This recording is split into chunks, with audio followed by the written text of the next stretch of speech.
Welcome to the network. My name is Michael Prejean. The network is my attempt at creating a modern podcast version of the Negro Motorist Green Book. Every single episode is designed to help the physical, mental, spiritual, and financial health of Black people living in and traveling through America.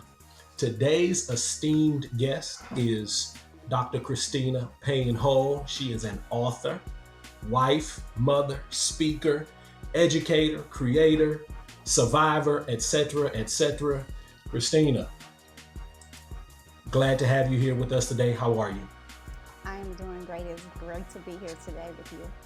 Good, good. So, tell us a little bit about yourself. Give us some of this background information. Who is C.E. Payne Hull? Who is she? Who is this young lady? Hi, everyone. I am Christina Elizabeth Payne Hull, a doctor of education. I am a native of Port Allen, Louisiana. I am the youngest of five children of Eddie and Gail Payne. We're only two of us are still remaining of my siblings. Three of my siblings are deceased. I grew up in New Roads and Port Allen mostly, and Baton Rouge. I have been an educator for over 20 years. I have taught infants through 12th grade. I've also taught adult classes as well. I am the owner of Mayat Adorned LLC, which is a jewelry company that also makes homemade natural body products. I am the founder president of Queendom 101 Foundation. I am the assistant head of school of a high school in New Orleans, and I am also a second vice president of my chapter of Zeta Phi Beta Sorority Incorporated. And as Mike stated, I am a guest speaker mostly for women's programs in the Church of Christ, and then also a motivational speaker for community programs as well. I'm the author of He Called Me Queen, like it was my first name, which is a book of poetry. Um, the Great Space, a safe space for exceptional children, an exploratory single case study, which is my dissertation. And I am a co-author of the book called Vibrating Higher, written with eight other phenomenal women that talks about our experiences in life. And that's pretty much who I am. I am a wife. I'm a mother of three, and that's pretty much me. Okay, okay, lots of good stuff there. So let me back up just for a second. Hmm. Um, I say Mott, but clearly there's another pronunciation that is better than my mispronunciation. Say that for us again. Mayat. Mayat. Hmm. Mayat adorned. Okay. Yes. See, look And at that. I've learned something new already. Go ahead. and Mayat is based on the principles of Mayat, The the 42 ancient, is it's 42, right? the 42 principles, just basically reminding us of honor, of justice, of love, of loyalty, and of being good not only to ourselves but to everyone. And so that's why it's called Mayat Adorn, because when you are wearing Mayat Adorn jewelry or products, it's to help you keep in mind who you are and who you are supposed to be in relation to your relationships and interactions with everyone else around you. Okay, okay. So are you wearing any of your Mayat adorned jewelry right now? Yes, my earrings. Okay, okay, okay. So let's go ahead and so if y'all like her earrings, y'all see these beautiful earrings she has in. If they want to go and buy some Mayat adorned stuff, where can they go? www.mayatadorn.com. Y'all got that? And you'll find WW. bracelets, necklaces, earrings, books, and homemade body products. So lip balm, body butter, body scrubs, body wash, all of those things. Everything is handmade, homemade. Okay, and you create all of that stuff, all those things your own by Yes, yourself. I do by myself. Yes, Oh, so I'm trying to figure out when you have time to do that. I make time. Okay, okay, My calendar is extremely busy, but I do make time to do that. Pre-pandemic, I also used to do vending at different markets, and so, but I make time. I make time, and I also do custom orders as well. So people just text me or send me an email, and I make custom orders for them as well. okay, okay. So do you have you gave us your website. Do you have like an Instagram page or anything like that? If people want to Yes, go check out your Insta, what is that? On Facebook is Mayat Adorned, and on Instagram it's the same, MAATADORNED. Okay, okay, that's good stuff. So tell me a little bit. I'm curious. I'm curious about a lot of different things. Before we go into Queendom 101, because I definitely want you to talk about Queendom 101 a little bit as well. Tell me about your dissertation, um, the great space, a safe space for exceptional children.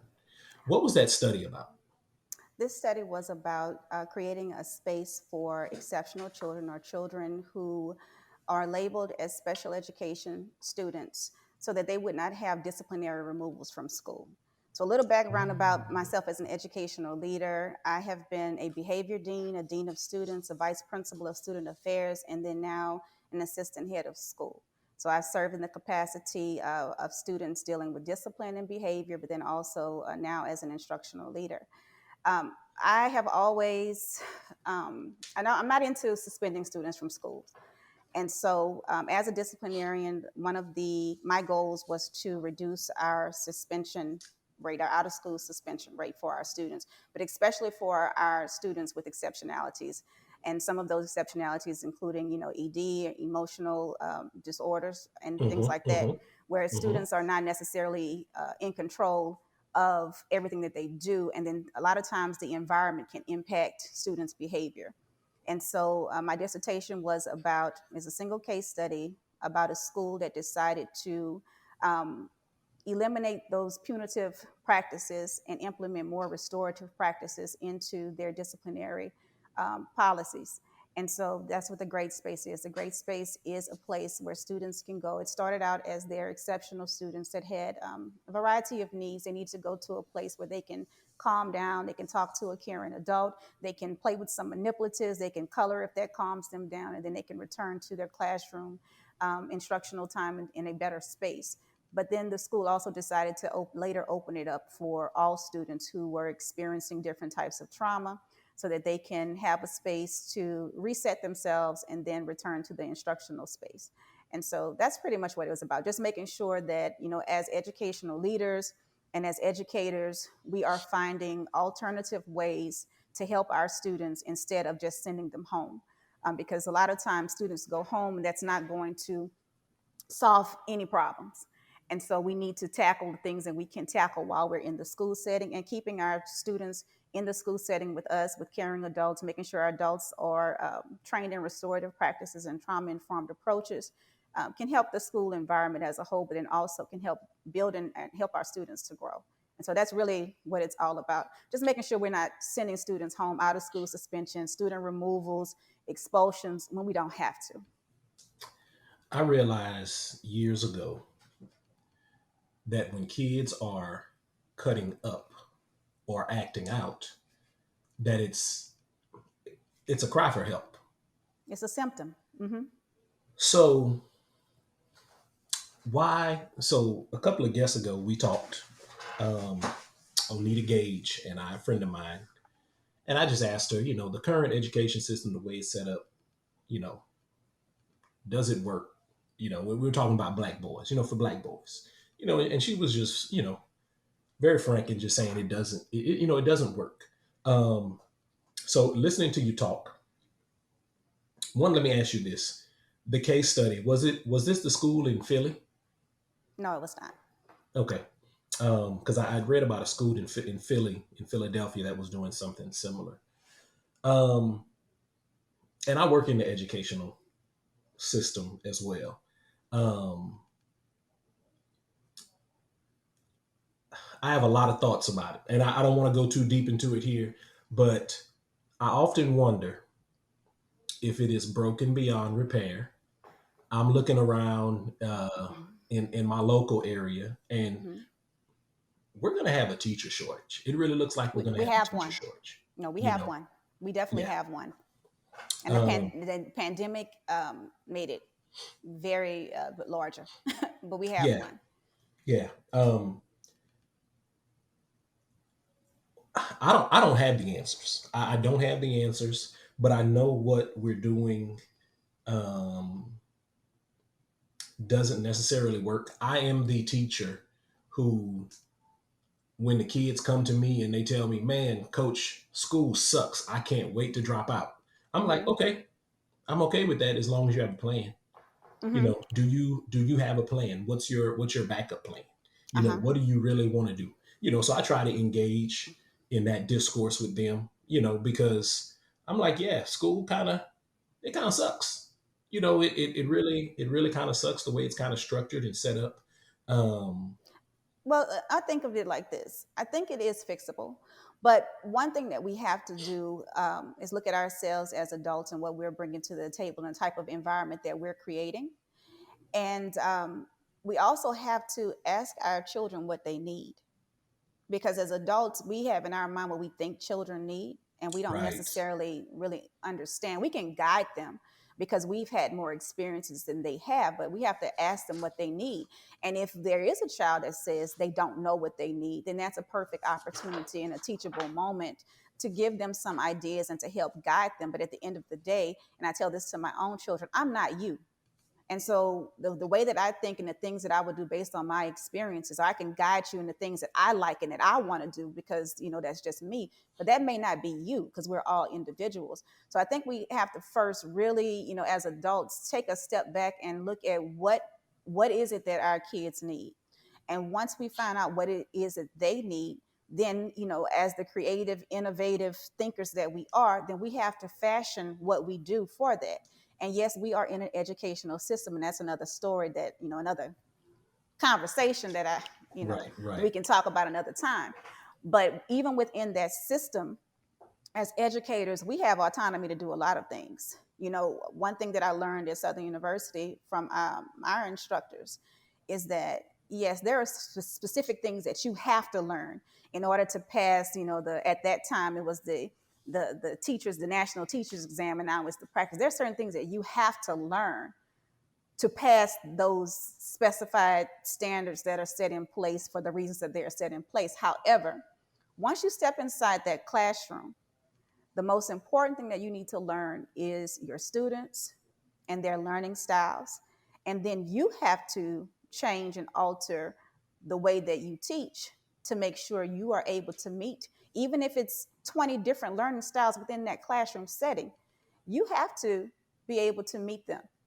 And so we have to ask our kids what they need. And if as an educator, the things that I'm teaching is not getting across to the students in my classroom. Let's say it is the young Black boys in my class. If it's not getting across to them, then I'm going to step aside and I'm going to have a conversation with my Black boys to say, hey, what is it that I'm doing that I can do better in order to get this over to you? Because this is what you need. This is why you need it. This is how it's going to be relevant to you later on. You may not see it now, but let me know, how can I get the message across to you, and which way would it be best? If you need me to sing it, I'll sing it for you.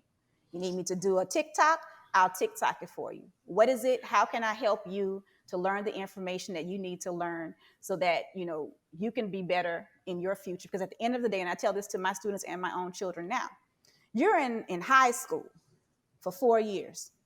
That's it. For most of you, 4 years. But you're going to be an adult the rest of your life. So what is it that I can do right now to help you so that when you are no longer in high school, whether you want to start a career, whether you want to go to college, whatever it is that you want to be, because you're going to be that for the rest of your life. So I need to make sure that you're set up to where you can be successful in whatever that is later on. So we have to start with asking our children what they need.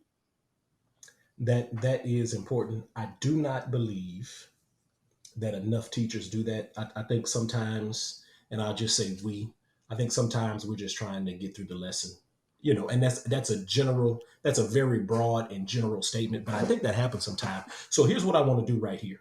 Mm-hmm. I'm looking at, you shared with me the Louisiana demographics of students and teachers. Mm-hmm. So about 42.5% of the students in Louisiana are Black students. Mm-hmm. Less than a quarter of the teachers in Louisiana are Black. Mm-hmm. So I want to make a plea for everybody who's watching or listening right now. Consider teaching. Now, it is not for the faint of heart. Let me say that. It is not for the faint of heart. Um, But everybody has something to say about the school system. And I am one of those people. I'm like, hey, don't talk about it, be about it. Yeah. So um, there are, so this goes back to a little brief segue here. This goes back to Brown versus the Board of Education, right? So when schools desegregated Mm. um, and Black people integrated, well, we know that no white people were bused to the Black schools. Uh-huh. You know, all of the Black kids were bused to the white schools, and the Black schools were closed. Well, Mm-hmm. guess who lost their jobs? All the Mm-hmm. Black teachers.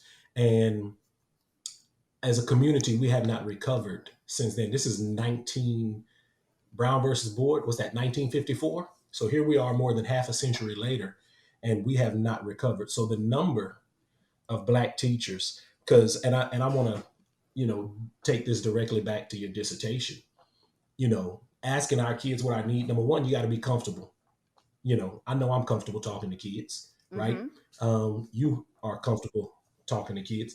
Um, but not everybody's comfortable talking to Black kids, right? Or brown That's kids. very true. Or, so we definitely we got to get these numbers up. So if we want our kids to be successful, and we want them to be in a school that is not just going to be like, okay, Doctor Hull, I need you to come and get your baby.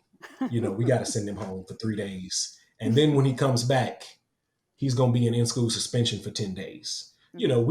We need alternatives, and I think one of the places that we can start building some alternatives is if we had more of us in the classroom. So that's my plea. That's my plea Mm-hmm. for all of y'all who are watching and listening.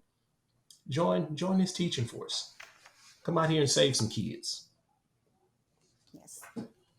All right. I could talk about education all day, but that's not why we're here. All right. Tell me about I want to know about Queendom. Queendom 101. What is the genesis of that? So let me go back to my daughter. So my daughter had a problem with her looks. I think she was a very beautiful young lady, right? But she had this big afro when she was in elementary school, and she didn't really like it. And so it took us a while to get her to understand how beautiful she was, how beautiful her hair was, how beautiful her skin is, and all of those things.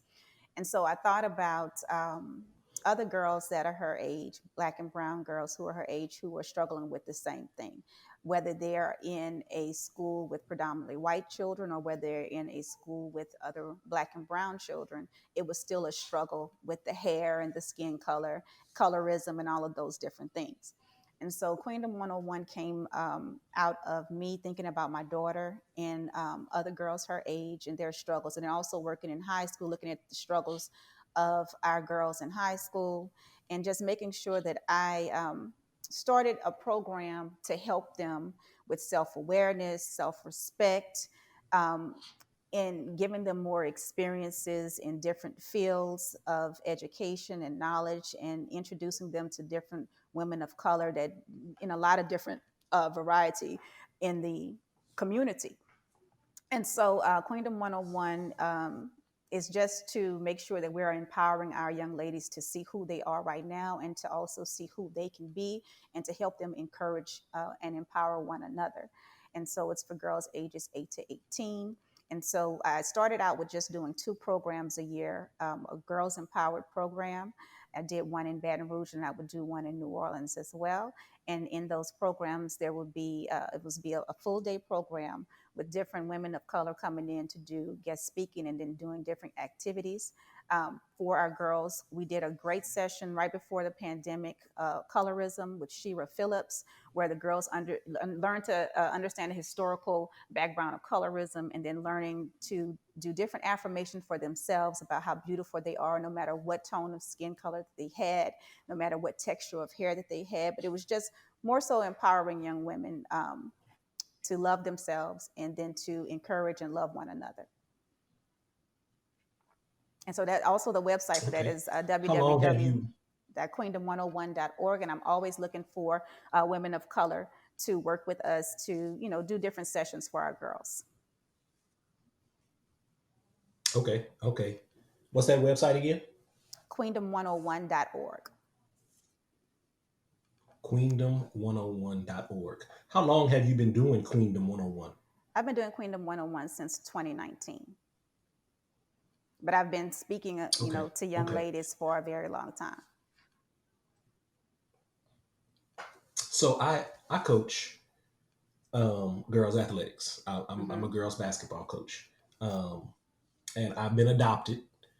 So I actually have a lot of nieces Hmm. and a couple of daughters. You know, it's a Hmm. couple of them that actually call me dad. But of course, I'm not a young lady, right? Hmm. So what is it? You know, because I try to have conversations with them. And just let them know, hey, listen, you're beautiful. You know, um, but what is it? Um, or let me ask, is it difficult to teach young women to affirm themselves?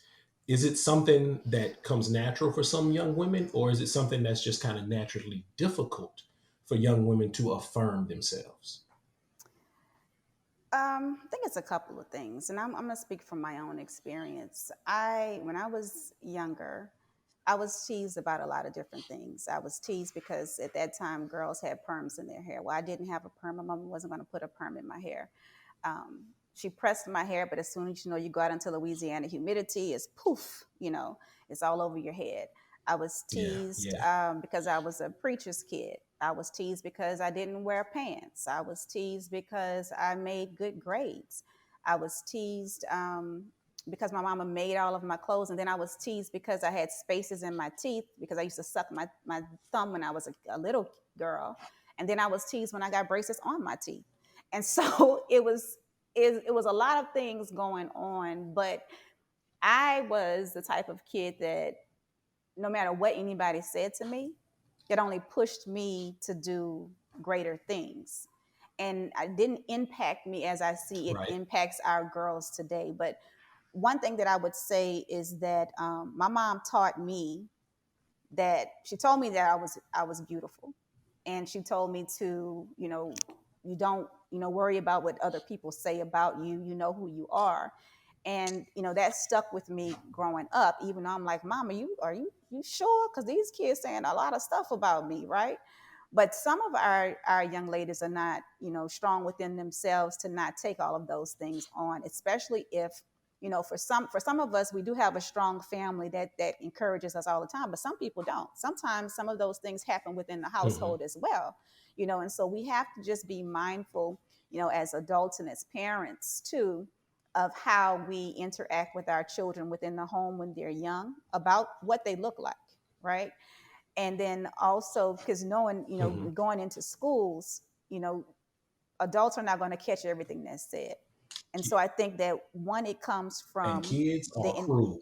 they can be very cruel. And so when it comes from within the home, Yeah, and strengthening our kids within in our home, giving them affirmations and things to say and things to see within themselves from within our home, so that then when they step outside, and it's still people say words can't hurt you, but words definitely can hurt you.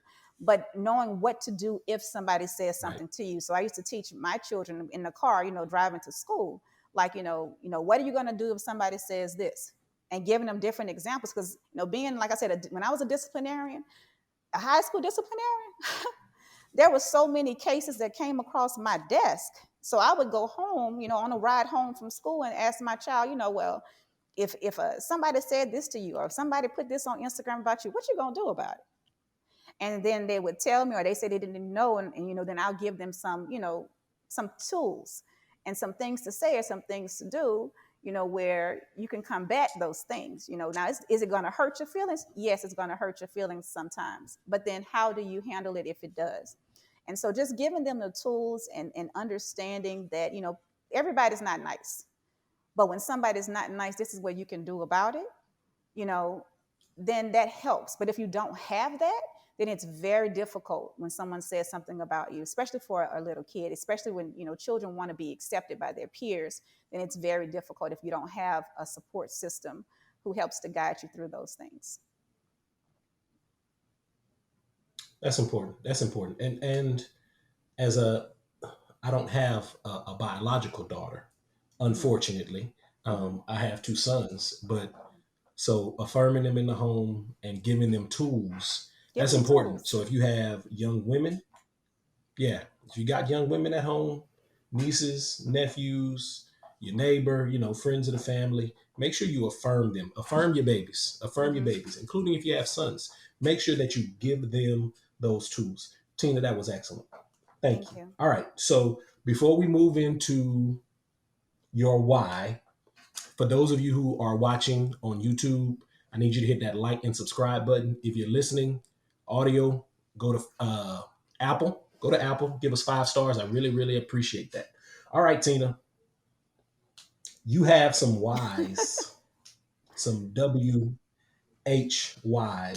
You have multiple whys, and I definitely want you to talk about them. So you start with your overall why. What is your overall why? My overall why is to be faithful unto death so I can receive a crown of life that God has prepared.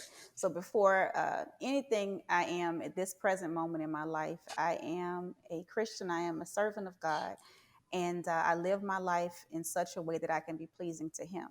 So when I tell you that I'm not moved by what other people do, I'm only moved by God, and God is my standard.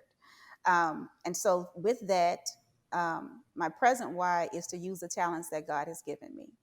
And I'll tell people this all of the time, and even when I speak, I say this: everybody has been blessed to be able to do something really well. And so, if you don't use it, you may Mm-hmm. lose it. And so, I'm blessed to be able to help others, and like I said, in mind, body, and spirit. And so, this is my why. And so, as I said earlier, I'm a guest speaker with youth programs, events for women, wherever I'm asked, because I do have the ability to do it.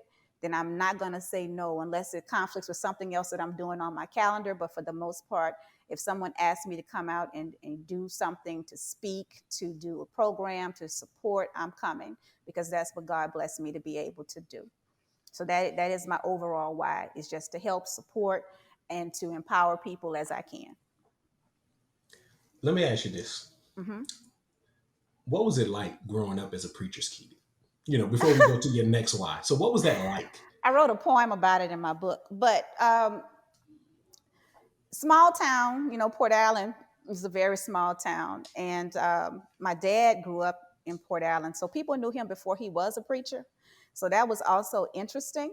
Okay. But being a preacher's kid, a preacher's daughter, let me just say a preacher's kid.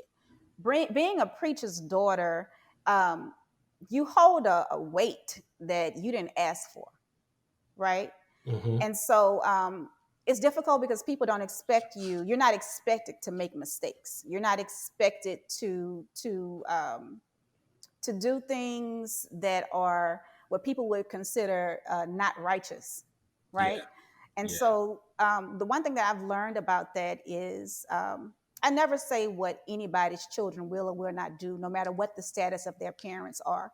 Even with my own children, I can always say what I've taught them and what I guide them and what I hope they want to do. But out of my sight and out of my presence, that's their decisions to make. And so it was very difficult growing up as a preacher's daughter. And that's all I'm going to say on that Okay. one. Yeah, it was Okay. very difficult. Okay. Okay. Okay. I hear you. I hear you. Um, okay. So you talked about your overall why, Hmm. and you talked about your present why. Hmm. Um, And I'm going to elaborate on that as well. As I said, mind, body, and spirit. So, as an mhm, educational mhm. leader, I did share the stats of the educational as teachers and students, but I did not find the stats for educational leaders of color in the state of Louisiana. I didn't find that, or overall. And I'm pretty sure there are very few Black women who are educational leaders overall, just by the numbers of those who are educators, as teachers as well as students are concerned. And so, as an educational leader, my why is to positively impact our children of color to become educators and to also give our teachers the tools that they need to be successful. I became an educator. I was a teacher for 12 years. So, as I said, I taught, pre-K through 12th grade.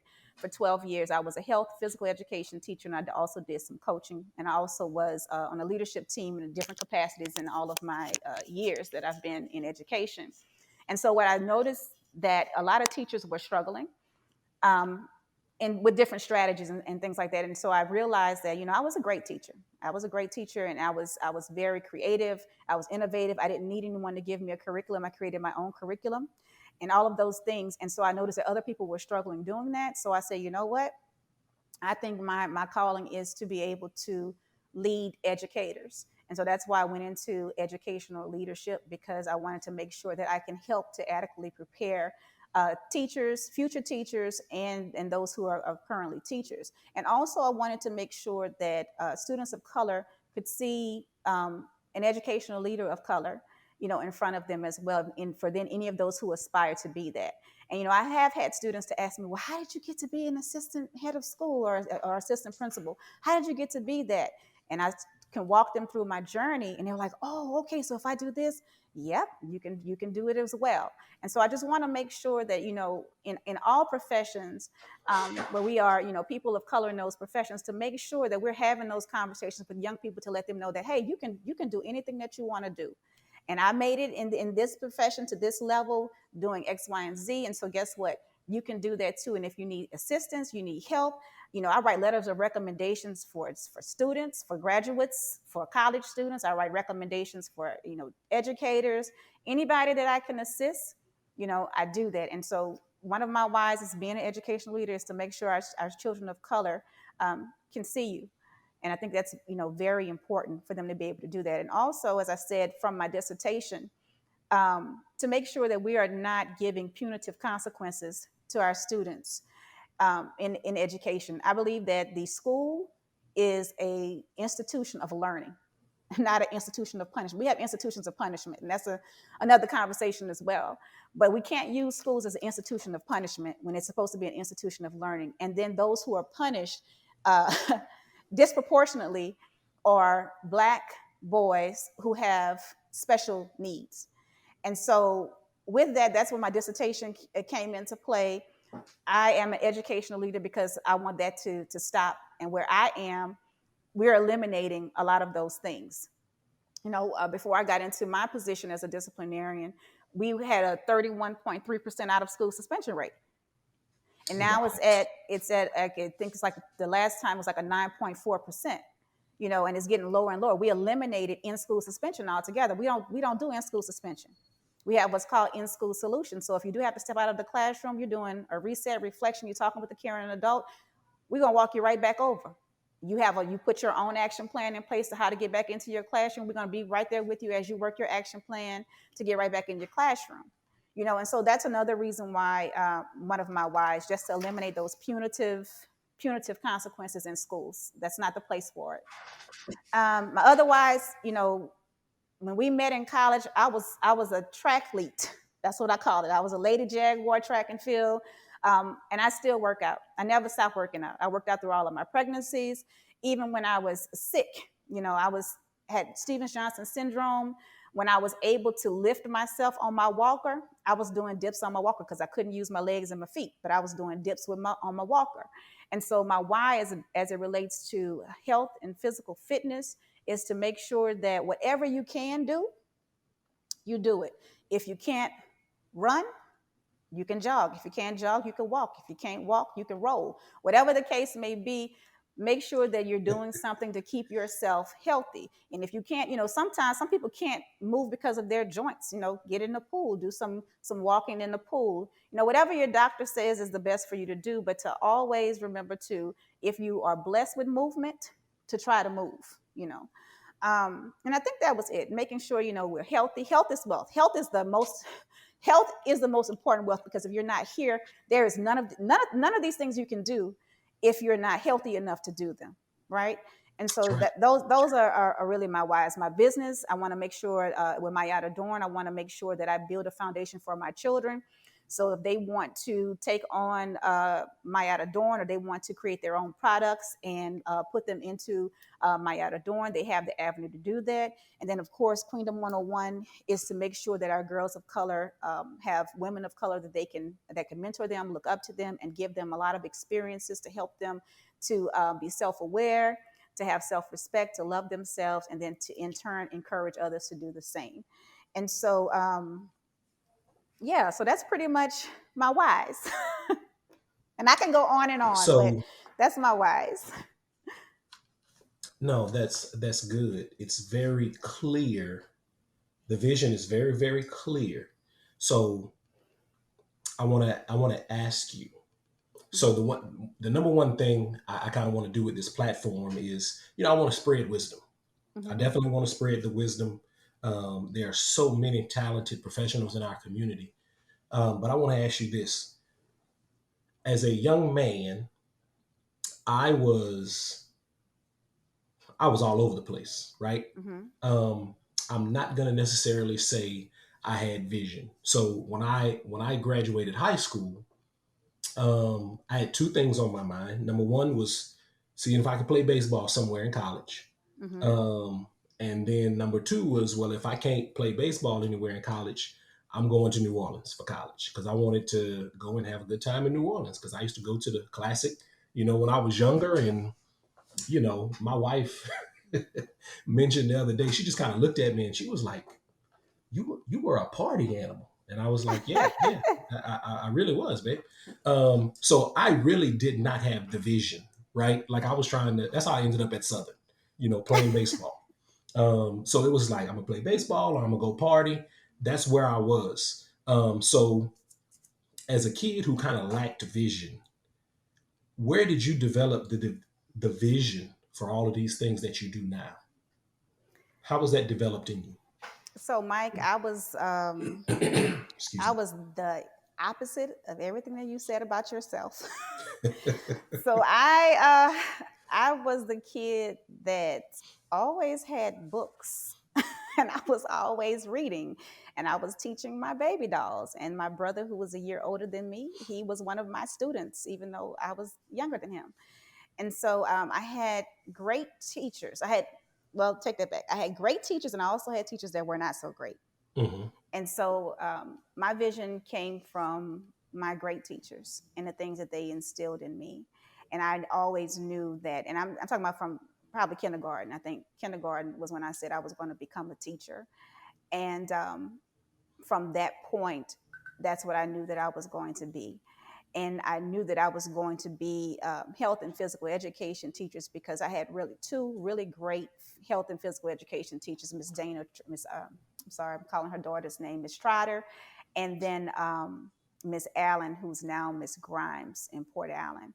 And I thought that, I had a brother who grew up with sickle cell anemia, and I always saw how he struggled with his health, but I also saw some other things. I'm not gonna call any names, but I had a teacher that was not in the greatest health, but was a physical educator, and I was didn't learn very much, and so I knew that health is very important, and I want to make sure that I'm teaching people how to be healthy in all the different ways that they can be, and so that's where that came from. As far as my drive and my discipline, um, I think that's just who I was as a kid.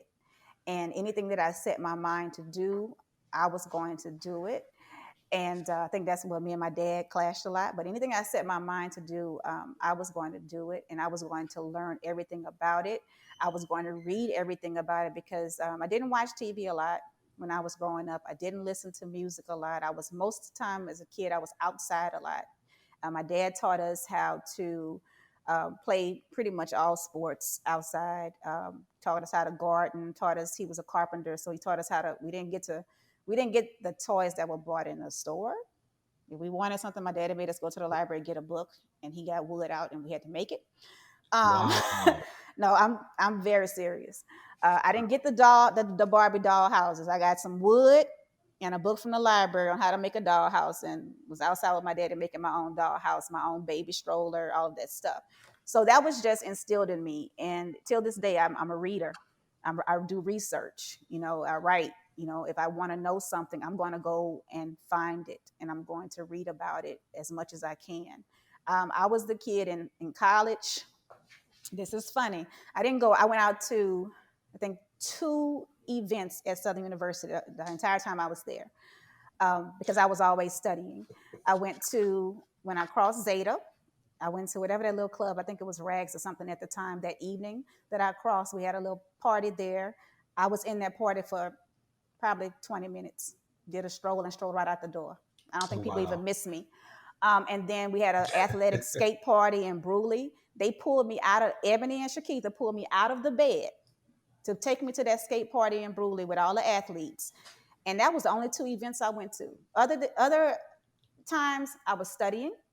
I had a tape recorder where I recorded all of my notes, so I was listening to that all of the time, and that's just who I was. And Okay. so that's where that Okay. came from. That is good. And you hit the nail on the head when you were like, I was the exact opposite of Yeah, what you were doing. Because I probably did, two events on the same day multiple times. Um, but but anyway. a little bit deeper than that too. My father went to an all-black elementary school. He Mhm. went to an all-black high school, and he also went to Southern University. At that time, he could not go to the white high school, which was Port Allen High School at the time. He went to Conn High School. And my mom was one of the groups that desegregated Rosenwald in New Roads. And so my parents have some interesting stories about school when they attended school, high school and elementary school. And my aunts and uncles were the group who integrated Port Allen High School that I attended. And so all of those things kind of pushed me toward the importance of education. My grandparents had a third and fourth grade education, I believe. My grandfather was a master tractor operator, not operator, but a master tractor mechanic. But he taught himself how to do that by taking apart the big tractors on the plantation and putting them back together with the help of my father and his brothers to learn. But he was adamant about his children having an education, and his grandchildren also. And so that's why when I say my name is Dr. Christina Payne Hull, I'm Payne by birth and Hull by choice. And so I want to make sure that even on my dissertation, when it's printed, that Payne is there because of everything that my parents and my aunts, my uncles, and my grandparents had to go through just to try to have some of the knowledge that was being, kept from them. It's very important, to me to continue on to learn as much as I can learn, continue to learn, even as I grow older into adulthood. So that has a lot to do with that as well. That is an awesome legacy. That is an awesome legacy. Because I think too often we take education for granted. We take our grandparents and parents really went through a lot to get us to where we are today. Dr. Payne Hull. I love it. Two main experiences. Two main experience you said have shaped who you are.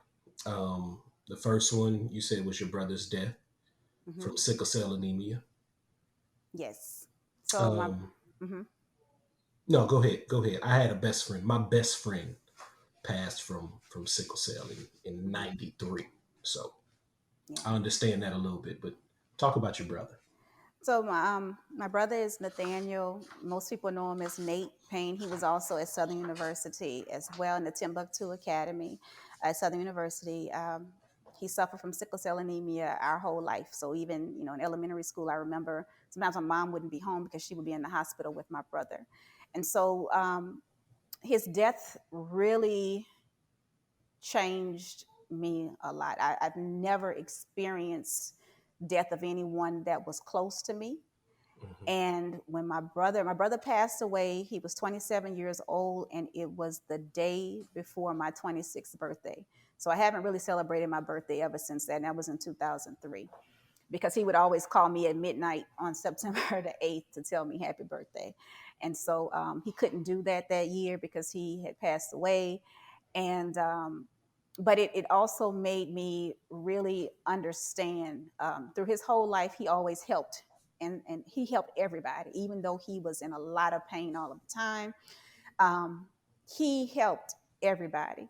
And so at his funeral, my dad, I know my dad did the message, and the only thing I can remember about my dad's message in that funeral was that he asked people to stand who my brother had helped in some way, whose life that had been impacted by him. And, you know, I can hear the people standing behind me, and I did glance back, and the whole congregation was standing up. And it was a Goodwood Boulevard Church of Christ. It was a large church facility. And I thought about that, and I said, I have to carry that on. I have to do as he did through pain, through sickness, through everything. He always laughed, kept a smile on his face through it all, and his goal was to help as many people as he could. And so that's one thing that shaped my life, and that makes me just want to help and support everyone that I can, because I'm still here, and that's what I feel that my purpose is. And then the second thing that shaped who I am today is having Stevens-Johnson syndrome. And Stevens-Johnson syndrome attacks the skin and the membranes of the body. It's also called TEN, and had that in 2010. And it's a long story behind that, but it was an allergic reaction to medication. And so I always tell people all of the time, it doesn't matter if it's Tylenol or Advil, everybody's body can't handle everything. So always make sure that if you feel something funny when you take medicine, to really check into it, stop taking it and check into it, so that it won't, end up in Stevens-Johnson syndrome. And what happened was, I was burned. My whole body was burned, and I'll share a picture with you later on after this broadcast. But my whole body was burned from the top of my head bottom to the bottom of my feet. I lost sight in my eye. All of the ends, everything. I just like burnt toast. All of my skin was burned. My lips and everything were burned. I could not walk, because my feet were so burned so bad. Every part of my body that had skin was burned. And, I still have scars. I tell people all the time, if I wipe this long stay lipstick off, my lips are striped like a zebra. And then there are some, scars that, the skin is a little bit lighter in certain parts of my body. But that experience taught me, one, that the impermanence of life, and then two, the importance of, as I said earlier, using the talents that you were given, while you still can. Because when I had Stevens-Johnson syndrome, for many months, I could not walk. And, being a person who loves to exercise and be around, and I call myself, I am a workaholic. I'm always into something. I was not able to do that. I had to rely on other people to take care of me. I couldn't take care of my children. My daughter was very young. I could not, take them to school and go to their different events and things like that. I had to rely on people to feed me, to help me bathe. I couldn't walk. And so that just taught me that life can change in any second. The only moment you have is right. This very second is the only moment that we have. And so that because of that, I make sure that all of the talents that God has given me, that I'm using them in some way, especially to help others as much as I possibly can. I am in a support group, a Stevens-Johnson syndrome support group on Facebook. And, one thing I was able to do is, like I said, I make lip balm.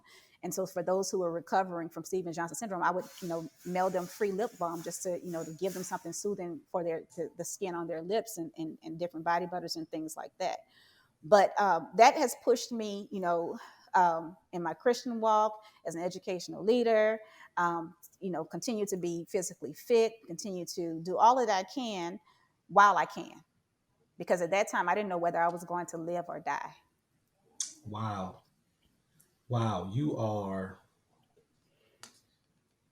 a shero. No, you really are. I'm thinking, you're making the lip balm, and being able to share that, with others, who have been affected by Stevens-Johnson syndrome. Mm-hmm. Christina, that's awesome. So out of all of these, you stay busy, Oh, well, yes, do I all of these definitely stay different busy. things. Is there anything that keeps you up at night? No. So again, from a young girl, I was a person that always went to bed early and I always rose early. So there is nothing that keeps me up at night. However, there are things that I think about during the day when I am up. And one of those things, especially right now in New Orleans, is the amount of crime that is being committed by our young, like really young people, 11-year-old, 10-year-olds, 11-year-olds, 12-year-olds, this is, and on up to like 20, 24, 25. It's sad when I have to step out of my home within my gate and look from side to side to see if somebody's going to carjack me, while I'm getting in my car. Yeah. Say the same thing I have to do, when I get to work, I step out of my car, I got to look left to right to see if somebody might, carjack me, harm me. I don't take my children with me to the grocery store.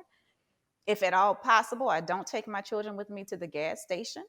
I'm in there by myself because if something happens to me, I'm fine, but I'm not going to allow anything to happen to my children. So that's going to be not a good situation right there. And so when I have to go to places like that where things are happening around the city right now, I don't bring them with me because I'm okay if it happens to me, but I'm not going to let anything happen to them.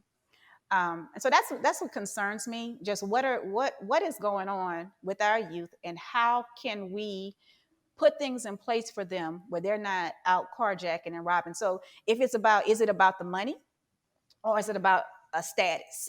Like, is it about money? And if it's about money, then what are we doing for our community to give our children opportunities as young people to make some money the legal way? And Yeah. Yeah. if it's about status and what it looks like, and posting videos of me robbing people on TikTok and on whatever social media they use, then what are some other things that we can do to give them to promote themselves in a positive way? So those are the things that concern me, like just our youth, because I know that we had a pandemic, schools were closed for the most part, or people were doing hybrid instruction for some schools, and Hmm. and I'm thinking as we're about to return to school with all of our students, like some of the kids who did some of these things are going to be coming into the schools.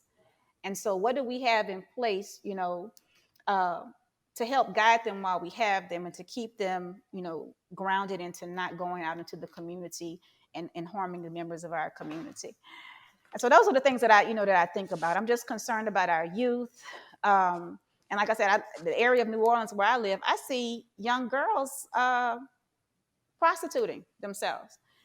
And When you so say they're young, I mean, well, I'm not young anymore. So young, it's like 20s, 20s okay, on, 20s and okay, probably 18, 19. Hopefully it's not younger than that. But they yeah, look really young to me. But, yeah, I see that. And when I'm driving, a lot of times I want to stop, pick them up, but I don't have a place for them. Personally, I don't have a facility where I can take them where I know that they'll be safe. Then I also have to wonder who's going to be, trailing me if I pick a child up to take them to a safe place. But hmm, those things concern me, and it's our young people, and where is their next if they're doing these things? What is going to be next? But my fear in New Orleans right now is that a 10-year-old, 12-year-old is going to get shot because they're walking around with an AK carjacking people. And yeah. so we don't want children killed in the street, but people are going to start defending themselves. So those are the things that I think about. I, I need you to be safe out there. I'm gonna tell you, like my daddy used to say, I got God and I got the 66 books of the Bible, but I also carry, I'm a concealed, I'm licensed to carry. So, Okay, but okay. I'm I safe. I didn't. got God. God teaches my hands to war, but I trust God first before I trust any weapon. Amen and amen. So for those of y'all who don't read the Bible, that is scripture. That is scripture. All right. That is So right. I didn't want to ask, but you let us know. So God teaches my fingers. He trains my fingers for war. Okay. That's right. Let's go to it's in the Bible, y'all. You That's better right. read your Bible. All right, here we go. Recommended books. Recommended books. What are you reading right now? What do you recommend that our Um, listeners so I have a long list of recommended books, let's hit them but all. of course, I put the Bible as first, just daily reading. The Hmm. ISIS papers, the I can't even go into depth about that, but the relationship between the black woman and the black man is a good chapter in there.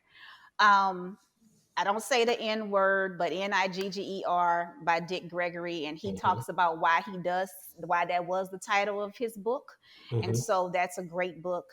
Caste by Isabel Wilkerson, Blink, Blink by Malcolm Gladwell. Yeah, Um, that's on my Thinking about how you think, yeah. especially in those split second moments when things happen.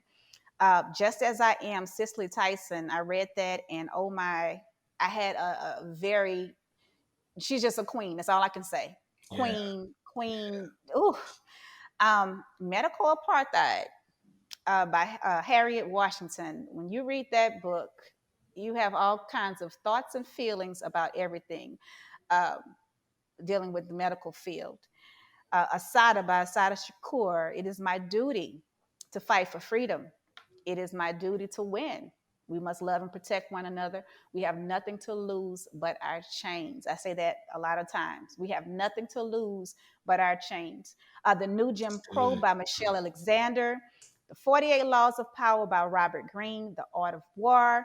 The Post-Racial Negro Green Book, excuse me, and Dust Tracks on the Road by Zora Neale Hurston, who has one of my favorite quotes: "If you're silent about your pain, they will kill you and say that you enjoyed it." And so those are my recommended books, some of them.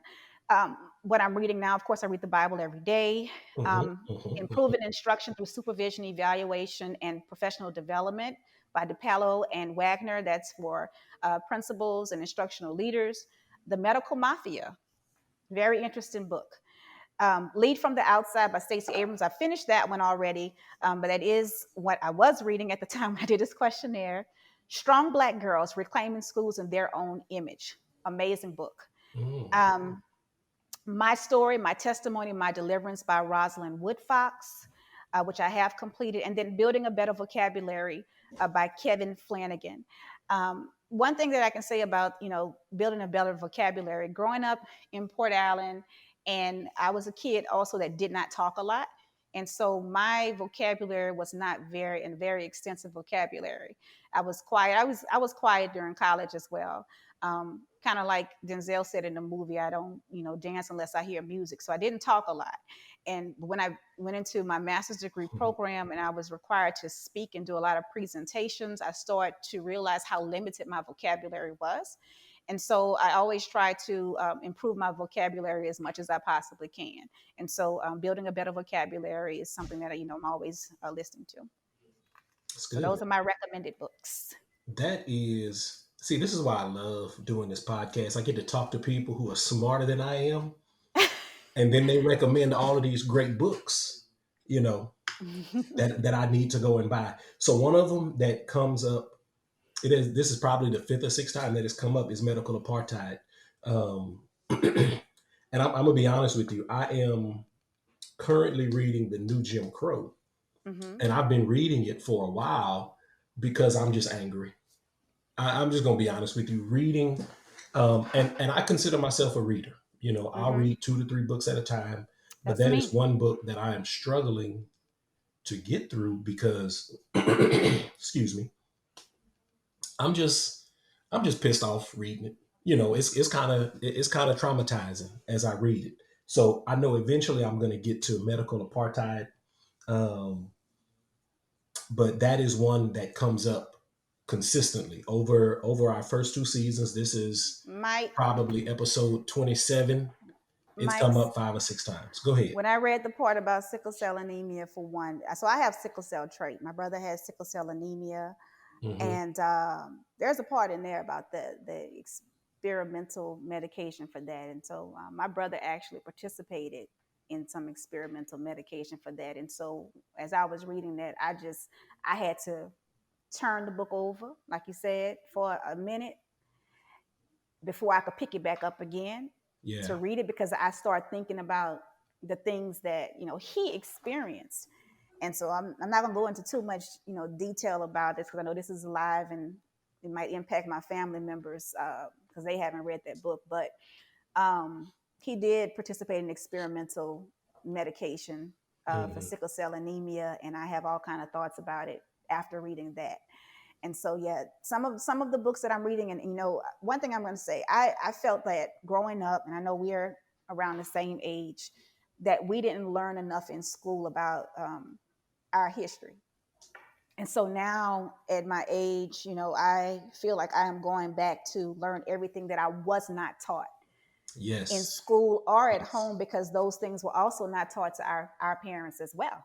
And so Yes. I'm going back to find everything that I wasn't taught, that I didn't know, that I feel that I should know at the age that I am right now. And I'm making sure that I'm introducing that to my children as well. And so and now that I'm finished with my dissertation and everything in school, I find myself, I'm always reading something. So I don't when I'm sitting still, I'm reading something. When I'm in my car, I'm listening to audiobooks. So I'm always getting some information, and it's nothing that's, I'm not doing anything that's fiction. I don't do fiction. I don't remember the last time I read a book that was fiction. Yeah. I'm not about play anymore. Everything is real. So, No, that's good. That's yeah. good. That's good. That's good. Okay. Recommended music. What are you listening to right now? So I love acapella gospel music. Um, when I am doing anything mindfulness, or when I'm, settling my body down, I listen to Tai Chi. I also, people gonna think this is funny, but I listen to the soundtracks for the movie 300 and the movie Gladiator when I'm really working on something that I need to, I need to just, it needs to be off the chain. I'm listening Yeah. to that Gladiator music. Good. I listen to smooth jazz. I love reggae. And my Pandora stations are the Common Station, the um, Talib Kweli, Lauryn Hill, and of course, Bob Marley. Okay. Okay. Hmm. That's good. That's good stuff right there. All right. Podcasts. What are you listening to? What So, like I told you podcasts? before, I listen to all of your podcasts except for one. I have to catch up on the other Mr. Prejean's podcast Okay. episode. My nephew. Um, mhm. Hall Yeah. Street Church of Christ, Latoya Okia for men and women who are aspiring life coaches. Latoya Okia is very good. The Dr. Will Show. And then I love documentaries. So anything that's dealing with history that I haven't been taught, like I said before, I'm going to go and find documentaries to listen to. So those are my podcasts. That's good. That's good. Tina, you are so incredibly smart and wise. Thank You you. know, I'm just no, I'm telling you, I'm learning. I'm learning today. I appreciate you sharing all of this good stuff with us. Okay, Thank so you. we're coming towards the end. Hmm. Okay, we got two segments left. We got the lightning round, and then we have you didn't ask. Okay, Hmm. so the lightning round is, I got about 10 random questions or so. It's real loose, so I'm gonna just throw these questions at you. Okay. Okay, and then first thing comes to mind, that's what I want you to hit us with. Okay, Hmm. all right, are you ready? I'm ready. Okay, here we go. What's your favorite track and field event? Ooh, to run the 400-meter dash, to watch the 400-meter hurdles. Okay, okay. Um, who was your this? I didn't even write this question down, but I'm just curious. Who was your stiffest competition on the track?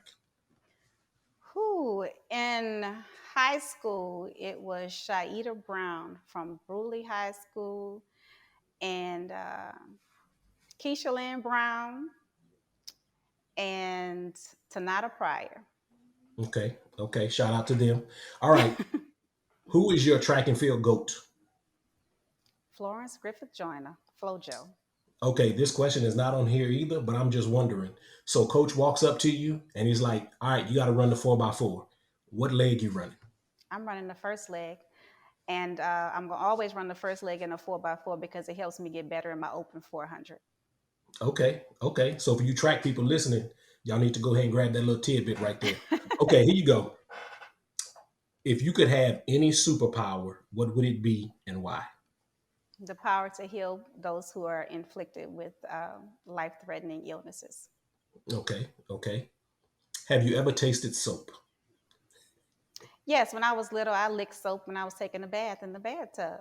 Didn't most kids lick of our that yellow dial soap to I see if it didn't. tastes like orange? I'm gonna be real with you. I didn't. I I did. did. Uh, are women complicated? Yes. Okay. Would you rather ask for permission or beg for forgiveness? Mm, I'll beg for forgiveness. Okay, me too. Me too. Best advice you've ever received. Be kind to everyone because you never know who you'll need later in life. And my mother told me that all the time growing up. Okay, okay. Good advice. Shout out, mom. What is something you could eat for a week straight? Mm, cucumbers, Straight cucumber? straight cucumbers. Yep. Okay. Yep, she built different, y'all. She is not like most of y'all out there, including myself. I like cucumbers though, but I don't know if I could just eat them straight. I All can right. eat them. Is it wrong for a vegetarian to eat animal crackers? Just, It depends on what are the ingredients in the animal crackers. I told y'all she is not like most of y'all out there. All right. Out of all the ages that you can be, what is the best age? Absolute best age. Knowing everything that I know right now, the age that I am right now, 43 is the best age.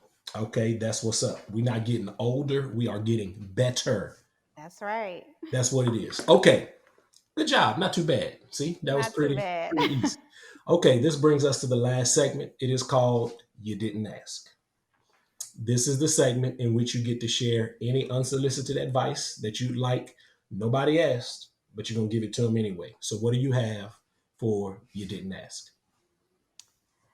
That black women, this is a message to black women and young black women, that we don't have, this world has not given us room for error. So in light of things that are happening with the Olympics, with Shakari Richardson, and other black female athletes in the Olympics, and just things that are happening around the world, right? Black women, we are not given room to make mistakes. And so, with that being said, just understand that we just always have to be on top of our game. One thing that I tell, my faculty and staff, they laugh at me all the time. I said, I stay ready so that I never have to get ready. You will not catch me slipping on anything, because I know that I don't have room to make a mistake in the position that I am and that I'm in. I make one mistake, I'll be fired the same day. Where other people can make those mistakes and they can have their jobs for years and years and years, I won't be able to. And so I just encourage black women and girls, be at the top of your game in everything. Understand what the rules are. Understand, the art of war. Understand what, if there are some rules that are unjust, you understand, how do you handle that? And, I tell people all the time, everything I do, I'm going to do in a professional manner. You won't catch me slipping in such a way that you have something on me. So I just encourage black women to think about who you are, where you are, what your purpose in life is, and be at the top of your game in everything that you do. And so that's my unsolicited advice. That was excellent. That was excellent. I do the very best that I can to be the number one fan of my wife. I know I don't That's get it right. right every day, but um, but excuse me, but I definitely, you know, she's out there in corporate America, so I definitely try to make sure that I do every single thing that I can to be her number one fan, because I know it is not easy for black No. women out there. Listen, this has been the network. Again, this is my attempt at creating a modern podcast version of the Negro Motorist Green Book. With each interview, we are building a network of talented professionals that you can reach out and touch. Every episode is designed to help the physical, mental, spiritual, and financial health of black people living right here in America and traveling through America. Subscribe to the network. You never know, you might need it. Today's guest, Dr. Christina Payne Hull. Christina, thank you so much for being with us today. Thank you for having me.